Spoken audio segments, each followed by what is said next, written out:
My daughter sent me a box of cupcakes, and the next day she called me and asked, "Did you like the little cakes, Mom?" I replied, "Sweetheart, I gave them to your mother-in-law. She loved them." At that moment, my daughter went silent and then screamed desperately, "You did what?" I'm glad to have you here. Follow my story until the end and comment the city you're watching from, so I can see how far my story has reached. The doorbell rang at exactly 2:30 p.m. on a Tuesday afternoon, and I knew something was wrong before I even opened the door. After 68 years on this earth, you develop an instinct for when life is about to shift beneath your feet. The delivery man handed me a pristine white box tied with a pale pink ribbon, the kind of presentation that screamed expensive bakery. "From your daughter," he said with a smile that I didn't return. Ainsley. My 35-year-old daughter, who hadn't baked anything for me since she was 12 years old, and even then, it was only because her teacher required it for a school project. I stood in my doorway, holding this unexpected gift, feeling the weight of it in my hands like a stone in my stomach. I carried the box to my kitchen table and carefully untied the ribbon. Inside were 6 perfectly decorated cupcakes, each one a work of art with delicate buttercream roses and gold leaf sprinkles. They were beautiful. Too beautiful. Too perfect for someone who barely remembered my birthday last year. The smell hit me immediately when I lifted the lid. Sweet vanilla and something else. Something that didn't belong. I've been baking since I was old enough to reach the counter. Helped my own mother run her small bakery for 15 years before I married Ainsley's father. I know what cupcakes should smell like, and this wasn't it. There was an undertone, bitter and chemical, masked but not hidden completely by the frosting's sweetness. My hands started trembling as I set the box down. Why would Ainsley send me cupcakes? We hadn't spoken in 3 weeks, not since our last argument about her constant requests for money. She'd hung up on me when I refused to pay for her daughter's private school tuition again. I picked up one cupcake, examining it closely. The frosting was applied too thickly, as if covering something. When I pressed gently with my finger, the cake felt dense, heavier than it should be.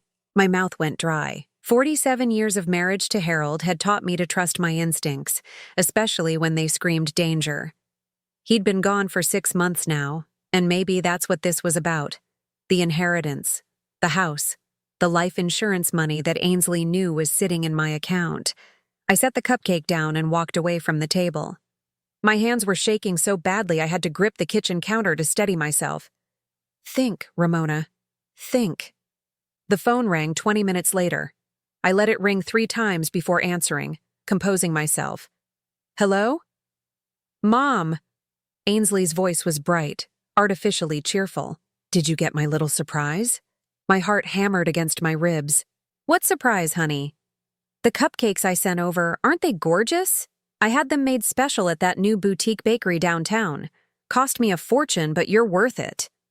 Cost her a fortune. Ainsley, who'd called me crying 2 weeks ago because she couldn't afford her mortgage payment. Ainsley, who'd been borrowing money from me monthly since her divorce 3 years ago. Where exactly did she get money for expensive bakery cupcakes? "Oh, those," I said carefully, my mind racing. "They're very pretty." "Well, don't just look at them. Try one. I specifically requested your favorite flavor, vanilla with buttercream. Go ahead, take a bite. I'll wait." The eagerness in her voice made my stomach turn. She wanted to hear me eat them. She was waiting on the phone to hear me consume whatever she'd put in those cupcakes.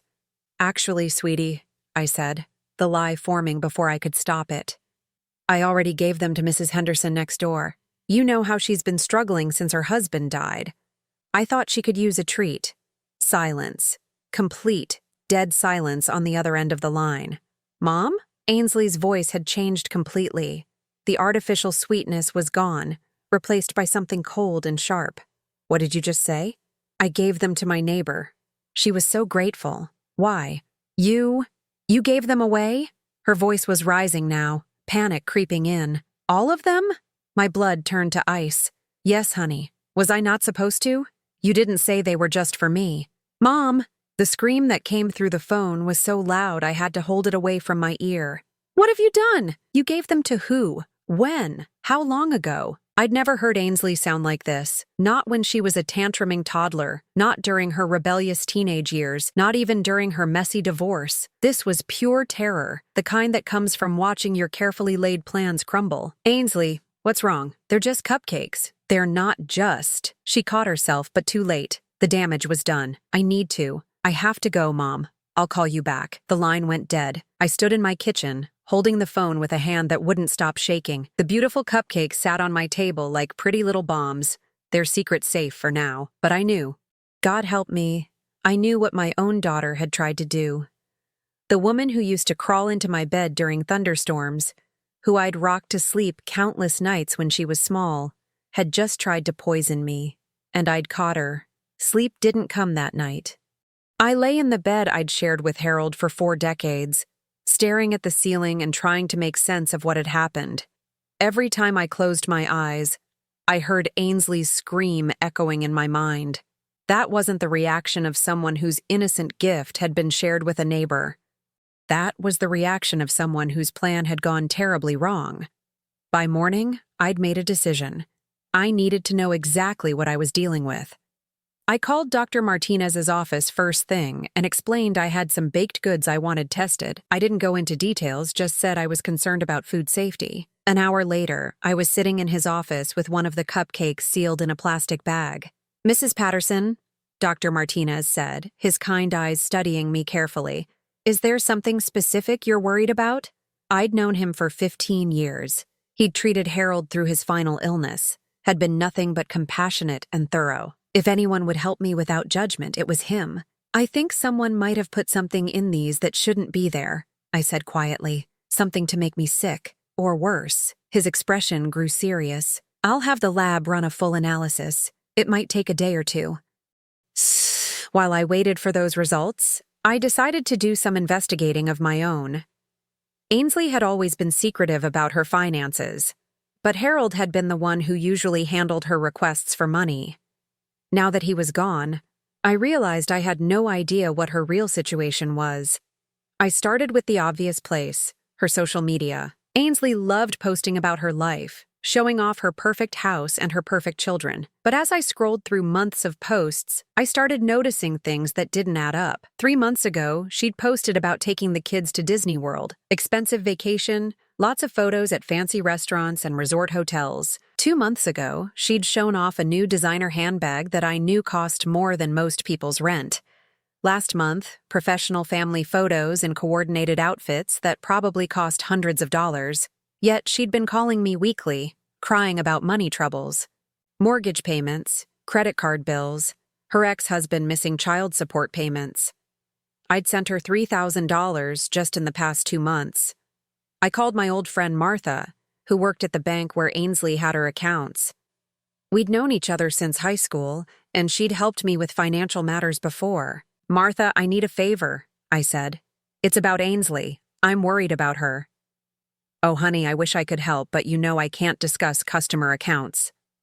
"I'm not asking you to break any rules.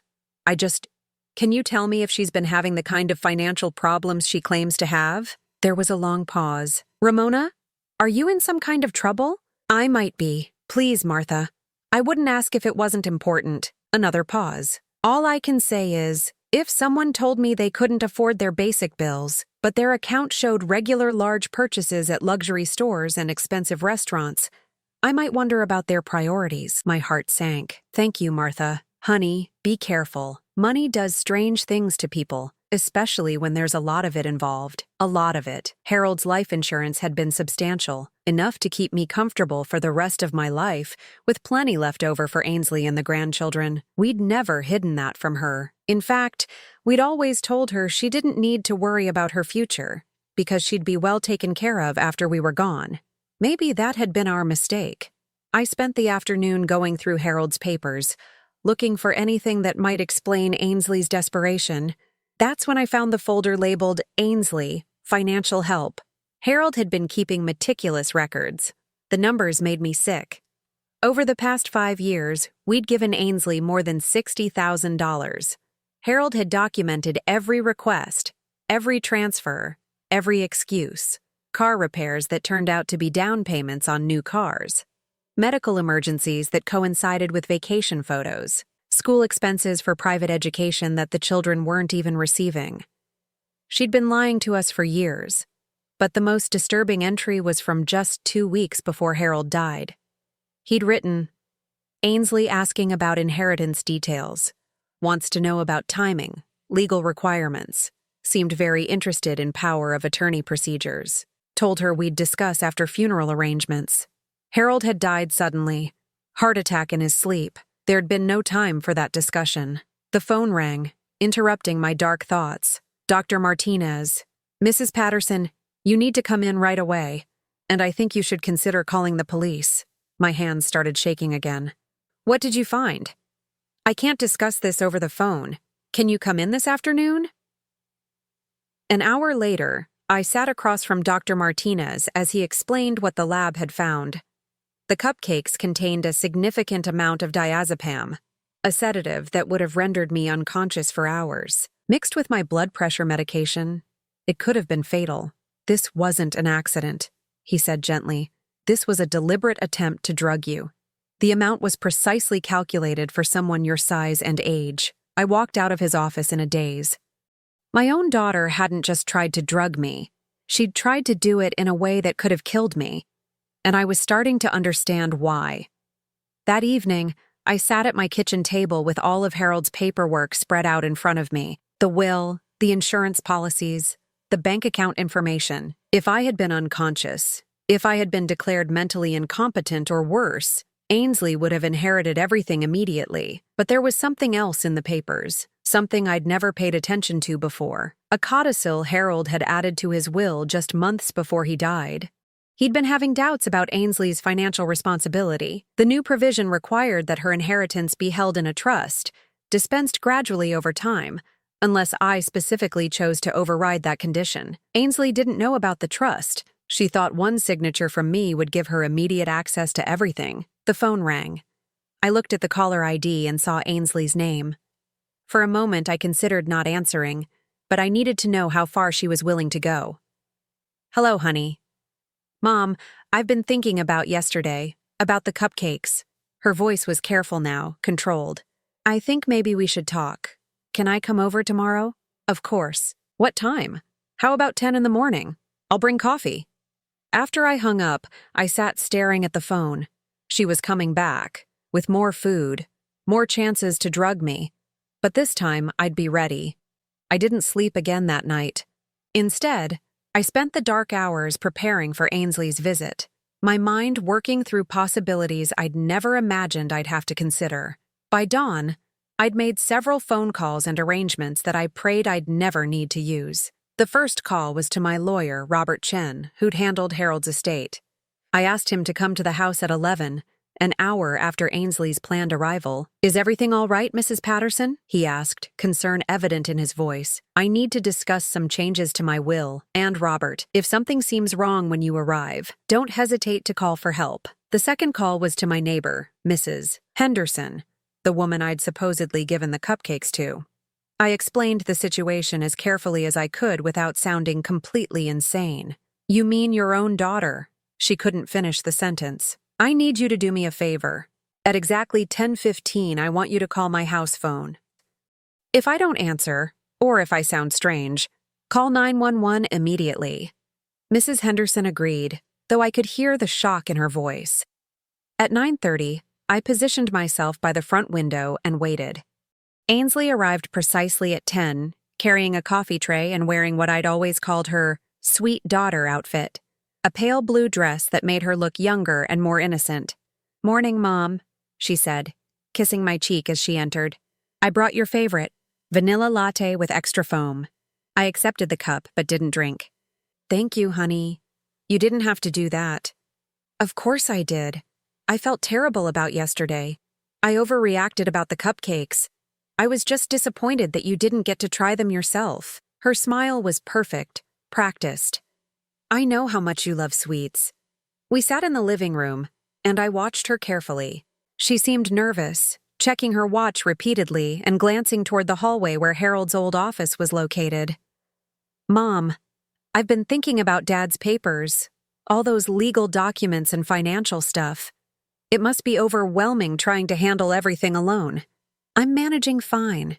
But wouldn't it be easier if someone helped you?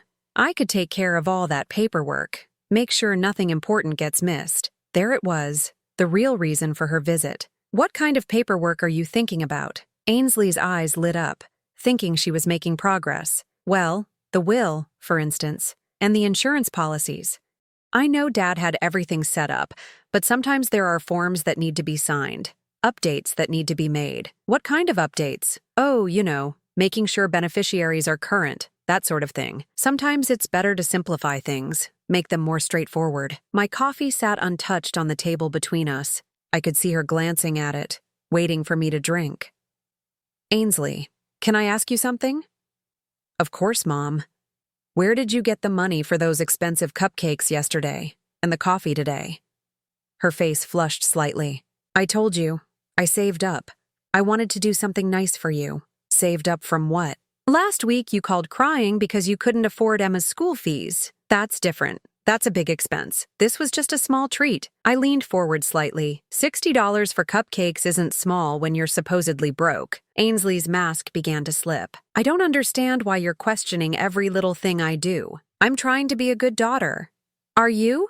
The question hung in the air between us. Ainsley's smile faltered completely. What's that supposed to mean? It means I know what was in those cupcakes. The color drained from her face. For a moment, she looked like the child who'd been caught stealing cookies from the jar. Then her expression hardened. I don't know what you're talking about. Diazepam. Enough to knock me unconscious for hours. Maybe enough to kill me considering my blood pressure medication. Ainsley stood up abruptly. That's crazy. You're imagining things. Maybe you should see a doctor about your mental state. I did see a doctor. He tested the cupcakes. I have the lab report. The silence that followed was deafening. Ainsley stared at me, her mouth opening and closing like a fish out of water. Finally, she sank back into her chair. Mom, you don't understand. I'm in real trouble. I owe people money. Dangerous people. What people? I got involved with some investment schemes. They went bad. Now they want their money back, and I don't have it. How much? 50,000, maybe more. I felt a chill run down my spine. So you decided to drug me? What was the plan, Ainsley? Drug me, and then what? She wouldn't meet my eyes. I just needed access to some of the inheritance money. Just a loan. I would have paid it back. How exactly were you planning to get access while I was unconscious? There's a lawyer coming today. He was supposed to help me with some paperwork. My blood turned to ice. What lawyer? Someone who specializes in estate planning. He said if you were incapacitated, he could help speed things along. You mean if I was declared mentally incompetent? Ainsley's silence was answer enough. The phone rang at exactly 10:15. Mrs. Henderson, right on schedule. I answered it while keeping my eyes on Ainsley. Oh, hello, Mrs. Henderson. Yes, I'm fine. No, I don't need anything right now. Thank you for checking. Ainsley was watching me with growing suspicion. Who was that? My neighbor, the one I supposedly gave your poisoned cupcakes to. Understanding dawned in Ainsley's eyes. You never gave them to her. No, I lied. Just like you've been lying to me for years.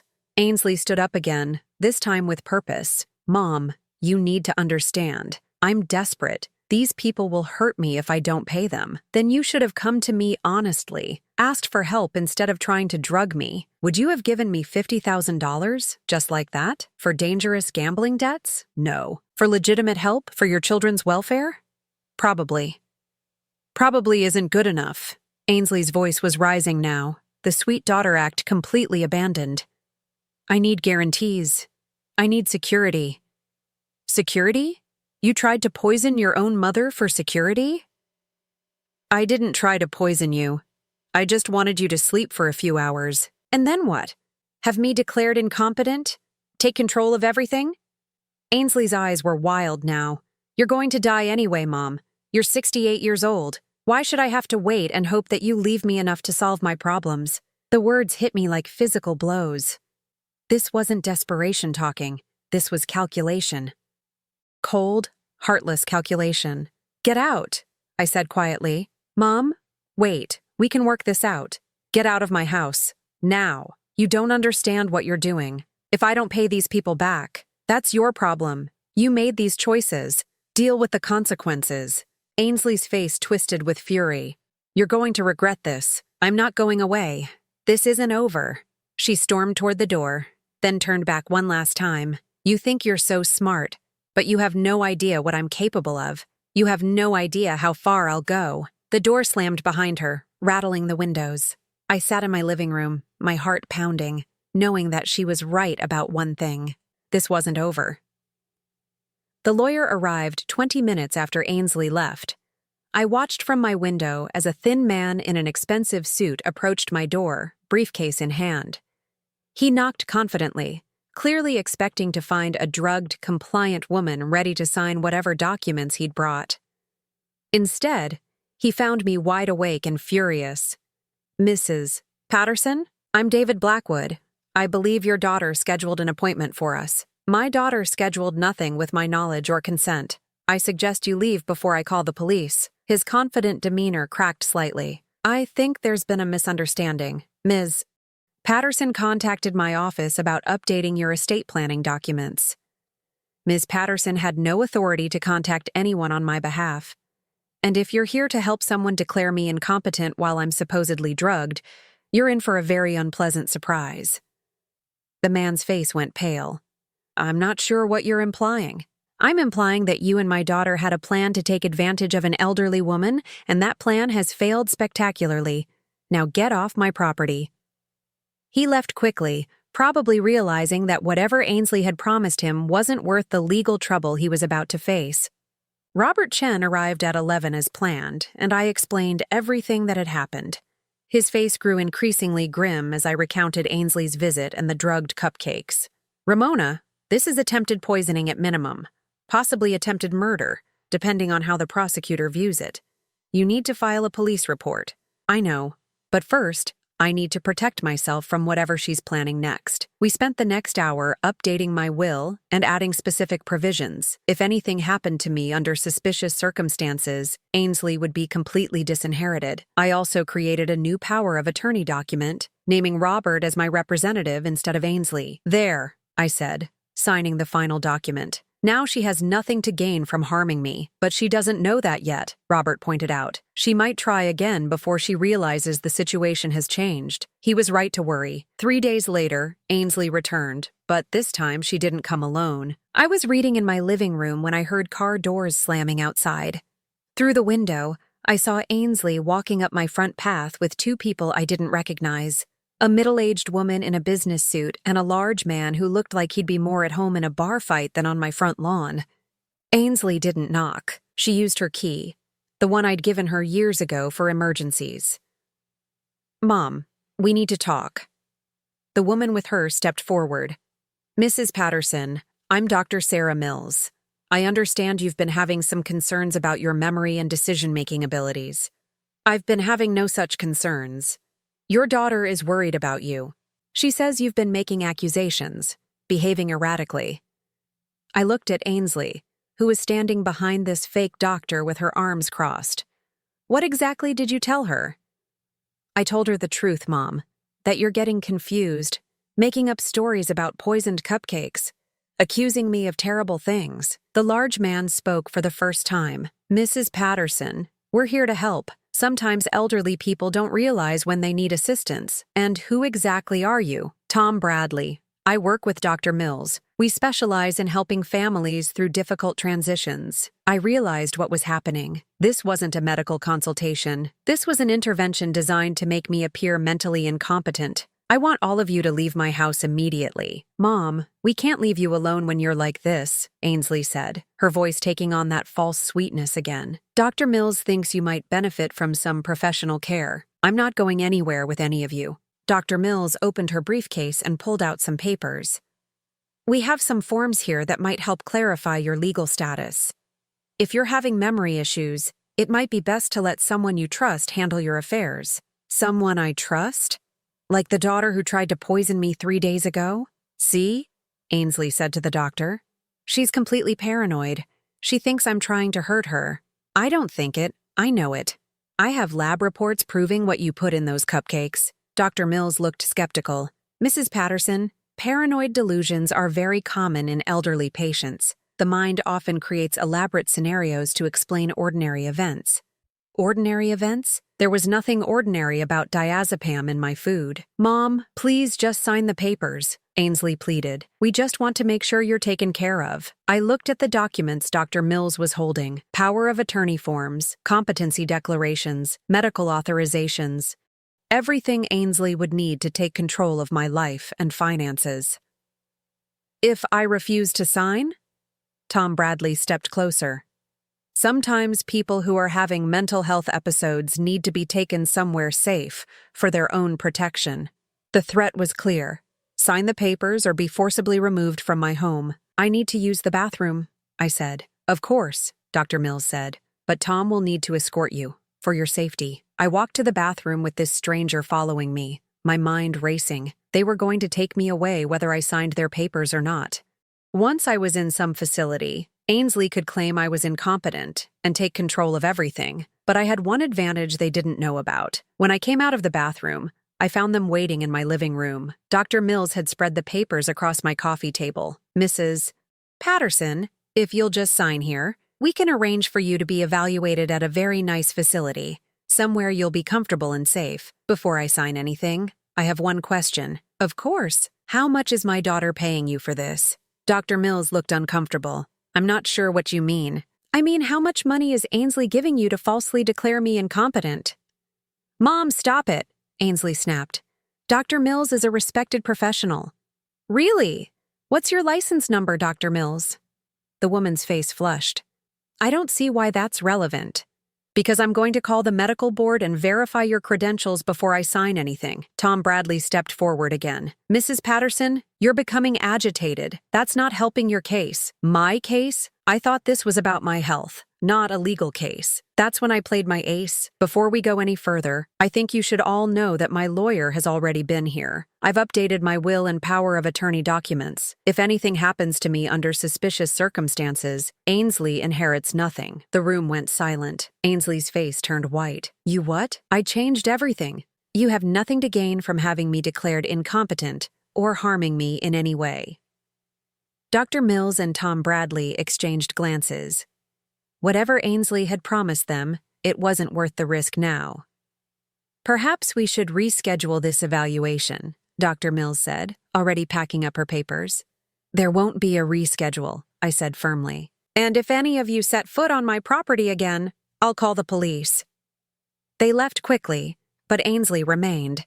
You can't do this to me, she said, her voice shaking with rage. I'm your daughter. You stopped being my daughter the moment you tried to poison me. Those people I owe money to, they're not going to wait forever. Then I suggest you find another solution, one that doesn't involve drugging your mother. You don't understand what they'll do to me. Probably nothing worse than what you were planning to do to me. Ainsley's face contorted with fury. You're going to regret this. You think you're safe because you changed your will? There are other ways to get what I need. Is that a threat? It's a promise. I'm not giving up.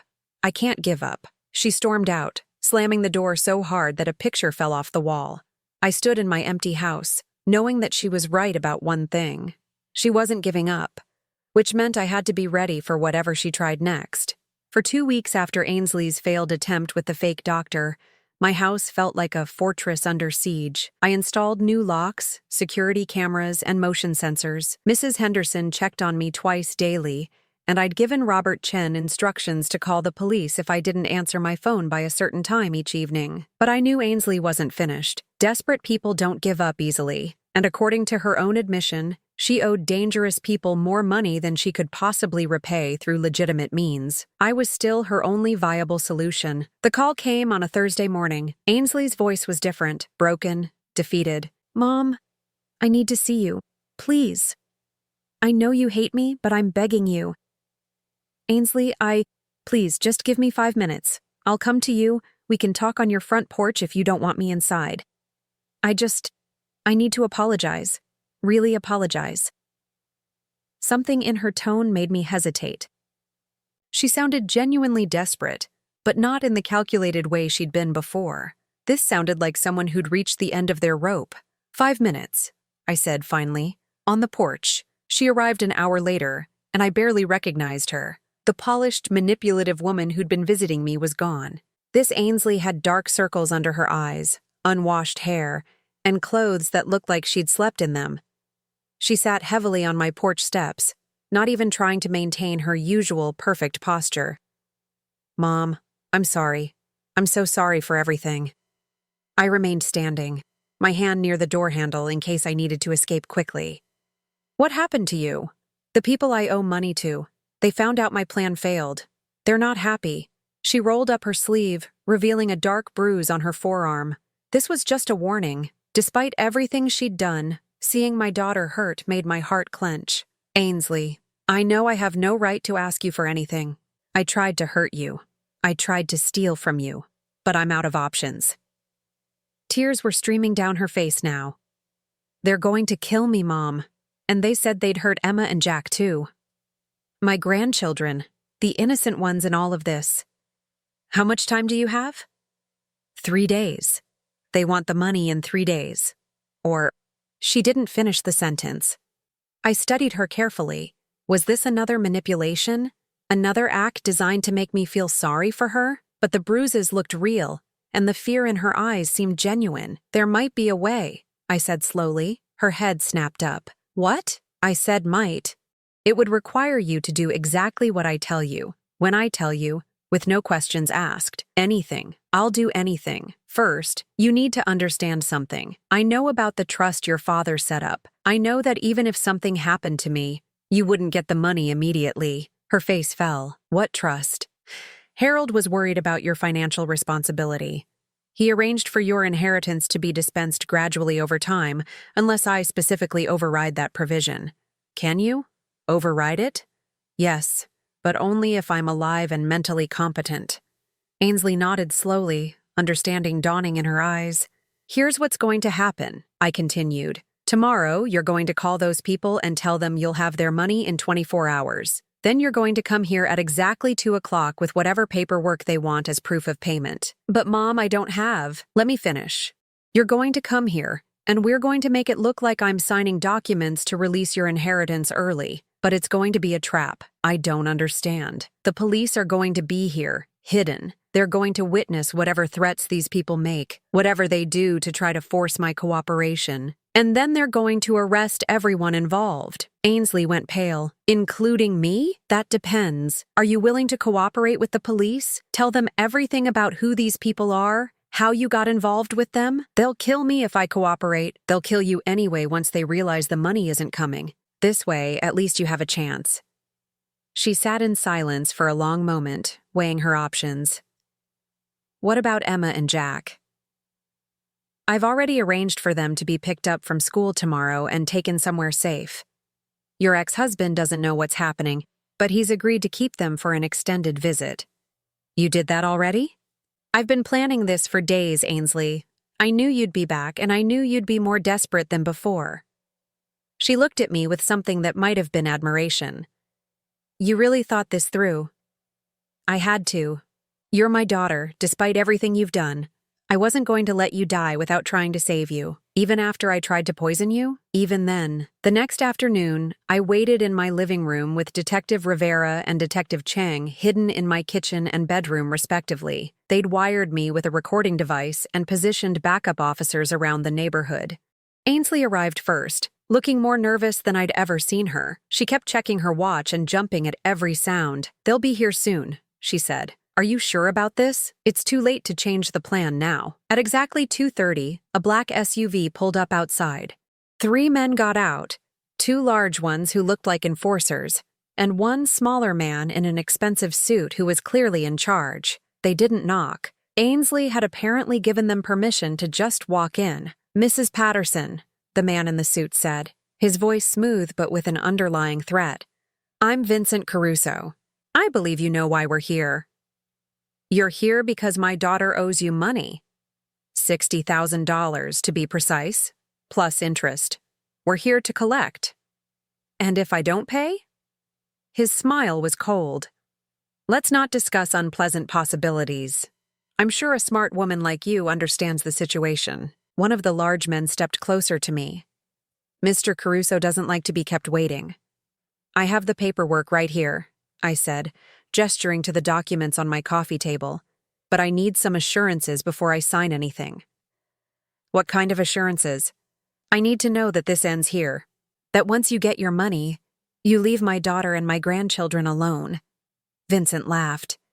Your daughter got herself into this mess by being greedy. She borrowed money for investments that didn't pan out. Now she pays the consequences. What investments? Online gambling, mostly. Some cryptocurrency nonsense. She thought she could get rich quick and pay us back with interest. He shrugged. She was wrong. And if I don't sign these papers? The larger man spoke this time. Old ladies can have accidents. Falls downstairs, kitchen fires, that sort of thing. Is that a threat? It's a statement of fact, Vincent said. Now sign the papers. That's when Detective Rivera and Detective Chung emerged from their hiding places, guns drawn. Police! Everyone on the ground! The room erupted in chaos. The two large men went for their weapons, but the detectives were ready for them. Vincent tried to run but didn't make it to the door before backup officers came through. In less than 5 minutes, all 3 men were in handcuffs. Vincent was screaming about entrapment and illegal surveillance, but Detective Rivera just smiled. You threatened an elderly woman in her own home, sir. That's extortion and intimidation of a witness. Plus whatever weapons charges we find when we search you. As they led the men away, Ainsley sat on my couch, shaking. Is it over? For them, yes. For you, that depends on what you tell the prosecutors. What do you mean? Detective Rivera sat down across from her. Miss Patterson, you're going to need to testify against these men.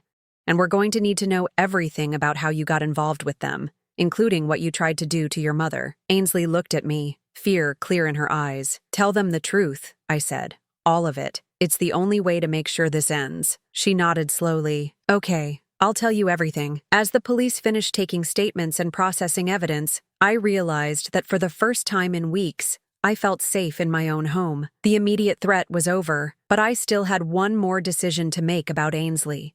6 months later, I sat in my garden on a perfect spring morning, reading the newspaper and sipping coffee that I'd made myself. Coffee I knew was safe because I was the only one who'd touched it. The simple pleasure of that trust, of knowing my food and drink weren't weapons, was something I'd never take for granted again. The trial had ended 3 weeks ago. Vincent Caruso and his associates received significant prison sentences for extortion, threatening an elderly person, and weapons charges. The recordings from that afternoon in my living room had been damning evidence, along with testimony from other victims who finally felt safe enough to come forward. Ainsley had testified against them, just as she'd promised. In exchange for her cooperation, the prosecutor had offered her a plea deal: 3 years probation, community service, and mandatory counseling for gambling addiction. She'd also been required to pay restitution for the cost of having the cupcakes tested and for my security system installation. But perhaps most importantly, she'd lost any legal claim to Harold's estate. The attempted poisoning and the fraudulent documents she'd tried to use had voided her inheritance completely. I heard a car door slam and looked up to see my ex-son-in-law Derek walking up the garden path with Emma and Jack. This had become our routine. Monthly visits where the children could see their grandmother without their mother's toxic influence. Grandma! 8-year-old Emma ran toward me, her arms outstretched. Jack, who was 10 and trying to be more grown up, walked at a more dignified pace but smiled when he saw me. Did you bring the puzzle? Emma asked, referring to the 1,000-piece jigsaw we'd been working on together. Of course. It's on the dining room table, just waiting for you. Derek lingered while the children ran inside. How are you doing, Ramona? Really? I'm well. Better than I've been in years, actually. Any word from Ainsley? I shook my head. Nothing since the sentencing. Derek, I need you to know that if something happens to me, everything I have is going to Emma and Jack through a trust fund. You'll be the trustee until they're adults. Ramona, you don't need to. Yes, I do. Those children deserve security, And they deserve to know that their grandmother loved them enough to make sure they'd be taken care of, but they also deserve to be protected from the influence of someone who would poison her own mother for money. Derek nodded solemnly. I've never told them exactly what happened. I just said their mother made some bad choices and needed time to get better. That's probably best for now. Maybe when they're older, they'll be able to understand. After Derek and the children left that evening, I walked through my house, appreciating the peace and safety I'd reclaimed. The security system was still in place. I wasn't naive enough to think all dangers had passed, but I no longer felt like a prisoner in my own home. I'd made other changes too. I'd joined a book club at the library, started volunteering at the local animal shelter, and even begun taking watercolor painting classes. For 68 years, I'd defined myself primarily as a wife and mother. Now, for the first time, I was discovering who Ramona Patterson was when she wasn't taking care of everyone else. The doorbell rang, interrupting my thoughts. I checked the security monitor and saw a young woman I didn't recognize standing on my porch, holding what looked like a legal envelope. "Mrs. Patterson?" she said when I opened the door. "I'm Jennifer Walsh from the district attorney's office. I have some information about your daughter." My heart clenched. What about her? For she violated her probation. She was caught gambling again, and she missed her mandatory counseling sessions. There's a warrant out for her arrest. I wasn't surprised, but I was still saddened. "Do you know where she is?" "No, ma'am. But we wanted to inform you in case she tries to contact you. Given your history, we recommend you don't engage with her if she does." After Jennifer left, I sat in my living room thinking about the daughter I'd raised and the woman she'd become. Somewhere along the way, Ainsley had decided that the world owed her something, that she was entitled to wealth and comfort without having to work for them. I'd failed to see the signs early enough, failed to teach her that love and money weren't the same thing. But I'd also learned something about myself. I was stronger than I'd ever imagined. When faced with betrayal by the person I'd loved most in the world, I hadn't crumbled. I'd fought back, not with anger or revenge, but with intelligence and careful planning. 2 weeks later, Ainsley called. I almost didn't answer, but something made me pick up the phone. "Mom?" Her voice was small, frightened. "Ainsley. I know you probably don't want to talk to me, but I didn't know who else to call." "Where are you?" "I can't tell you that. But I wanted you to know that I understand now. What I did to you, how wrong it was. I don't expect forgiveness, but I needed you to know that I'm sorry. Really, truly sorry." I listened to the pain in her voice and felt an echo of the love I'd once had for her. But I also remembered the taste of fear when I realized what she'd tried to do to me. "Ainsley, you need to turn yourself in. Running won't solve anything. I can't go to prison, Mom. I won't survive it. You won't survive running either. Eventually they'll catch you and it will be worse. Maybe. But at least this way, I have some control over what happens." "What about Emma and Jack?" There was a long pause. "They're better off without me. We both know that." The line went quiet, and I realized she was crying. "I love you, Mom. I know I have a terrible way of showing it, but I do love you. I hope someday you can remember the good parts of who I used to be. Ainsley." But the line was already dead. I never heard from her again.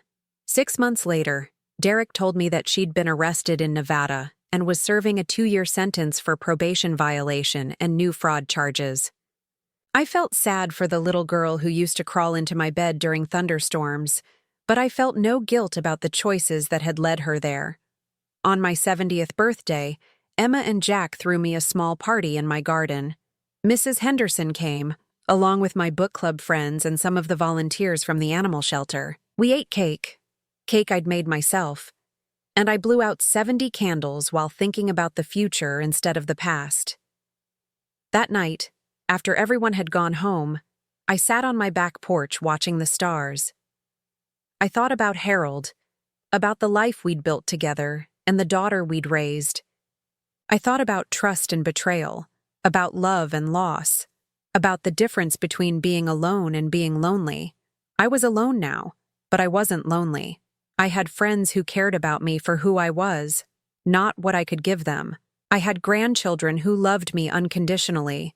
I had a life that was entirely my own, free from manipulation and fear. The house was quiet around me, but it was a peaceful quiet, the silence of safety, of freedom, of a woman who had faced the worst betrayal imaginable and emerged stronger on the other side. Somewhere out there, Ainsley was living with the consequences of her choices. I hoped she would find a way to heal, to become the person she was capable of being. But whether she did or not, her story was no longer my responsibility to write. I was finally, completely, beautifully free. Now I'm curious about you who listened to my story. What would you do if you were in my place? Have you ever been through something similar? Comment below. And meanwhile, I'm leaving on the final screen 2 other stories that are channel favorites, and they will definitely surprise you. Thank you for watching until here.